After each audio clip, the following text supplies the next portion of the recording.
Again, gradual, then sudden. So what do I mean by that? Gradual, then sudden. Back in 1926, and this is my op-ed for today over at HartmannReport.com. Authoritarian coups are gradual, then sudden. In 1926, Ernest Hemingway published this novel. It was called The Sun Also Rises. And there was this little bit of dialogue in there that was, it has always been resonant to me. For years I've thought about this. How do you go bankrupt? How did you go bankrupt? Bill asked. 2 ways, Mike said. Gradually and then suddenly. What brought it on? Bill asked. Friends, Mike said. I had a lot of friends, false friends. So then I note that for some unfathomable reason, Democrats continue to refer to Republican colleagues as our friends on the other side of the aisle. These people increasingly are not friends. They are systematically destroying American democracy with the clear objective of replacing it with strongman authoritarianism, a new and American version of what Benito Mussolini called fascism. And right now they're moving gradually. They are infiltrating police departments. They are infiltrating the enlisted ranks of the military. They are taking over school boards and local boards of elections. They are firing principals and teachers who defend multiracial, multicultural democracy while banning and burning books that contain such dangerous ideas. They're gerrymandering states, so regardless of how people vote, Republicans control the levers of power. They're changing election laws so they can both make it harder for city dwellers to vote and to ignore and even change the outcomes of elections that they don't like. They are building media structures that will support the authoritarian takeover when it happens. They are organizing armed paramilitary militias with back-channel connections to local police. They're creating legal organizations to sanitize and rationalize ending messy democracy. They are radicalizing average Americans through social media and an ever-growing network of hard-right podcasts. They are spreading anti-Semitic conspiracy theories about Democrats and Jews drinking children's blood. And they just firebombed the Texas Democratic Party's Austin headquarters, and they are threatening that if they don't stop trying to get Democrats elected, worse will come. We've seen this movie before. In 1973, General Pinochet had spent a couple of years in Chile. He had spent a couple of years preparing the foundation. Mostly he had infiltrated the police and the army. So when Pinochet showed up at the presidential palace on 9/11, 1973, this was the first 9/11.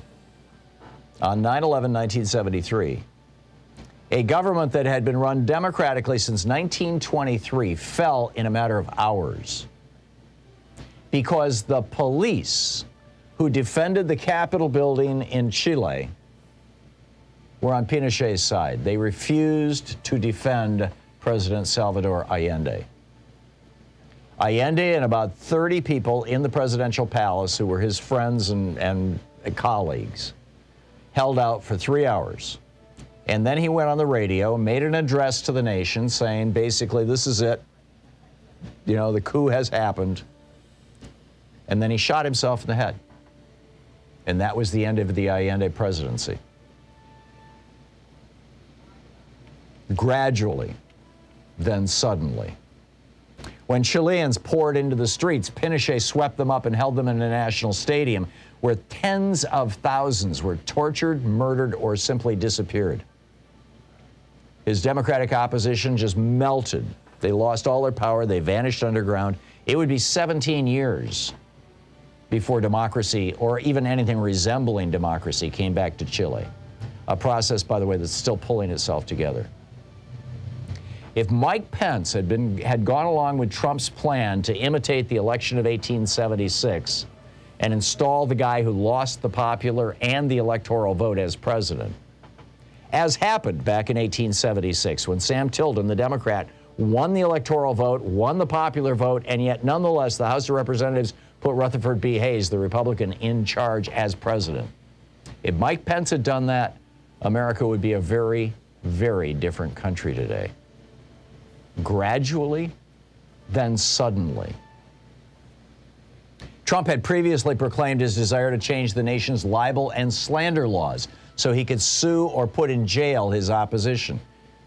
If Pence had gone along with Trump on that day, on January 6th, I'd probably be in jail right now. And you might be too, if you have been posting on social media or speaking out against the Trump administration. He had previously promised his violent partisans that he would pardon them and pick up their legal fees. If he was still president by now, I think hundreds of Kyle Rittenhouses would have defended themselves against black people, Antifa, and commie liberals. If this had happened, a constitutional convention like right-wing billionaires have been promoting and annually rehearsing in Washington, D.C., would now be underway rewriting our founding document, the right of all Americans to vote, separation of church and state, civil rights, protection of free speech and assembly, the right to due process and equal protection under the law, even the obscure emoluments clause would all be on the chopping block. Trump-friendly corporations right now, if Trump was still president, if Pence had given in, Trump-friendly corporations would be running political purges like they did in the 1950s during the Red Scare and the blacklist time. They'd be examining social media accounts for evidence of leftist leanings. I mean, Johnny McEntee began that process when he was the deputy president in the White House, firing people in the executive branch for liking posts by Taylor Swift. If this had happened, the process that Trump started in Portland and Seattle in the summer of 2020 of unmarked vans and stormtrooper-like police with no identifying patches, kidnapping people off the streets, yes, that happened here last summer, or the summer before last, 2020. By now, that would have expanded nationwide, and tens of thousands of Americans would be in custody without charges. Private prisons would expand to take in the hundreds of thousands of people arrested, protesting in the streets, or speaking out on social media. I mean, this is exactly what happened in Germany in 33, 34. And here's the weird part. For most Americans,